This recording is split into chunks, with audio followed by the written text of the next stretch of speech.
Ինչ էր պետք 44-օրյա պատերազմը կանխելու համար։ Դրա համար հարկավոր էր մի բան,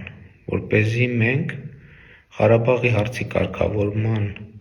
մեր պատկերացրած լեգիտիմությունը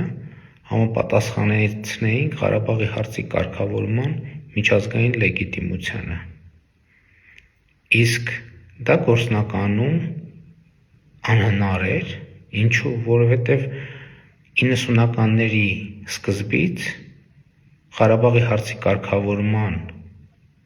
մեր պատկերացրած լեգիտիմությունը եւ Ղարաբաղի հարցի կարգավորման միջազգային հանրության պատկերացրած լեգիտիմությունը ես ուղեծրով իրարից հեռացել էին եւ ճեղք էր առաջացել այդ պատկերացումների միջև։ Եվ այդ պատկերացումները համապատասխանեցնելը եթե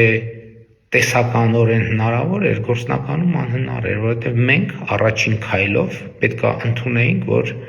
Ղարաբաղը Ադրբեջանի կազմում պետքա լինի։ Ուրիշ որևէ տարբերակ չկար, պարզապես չկար։ Եթե մենք կարծում ենք, որ մենք դա կարող էինք անել 18-19 թվականներին,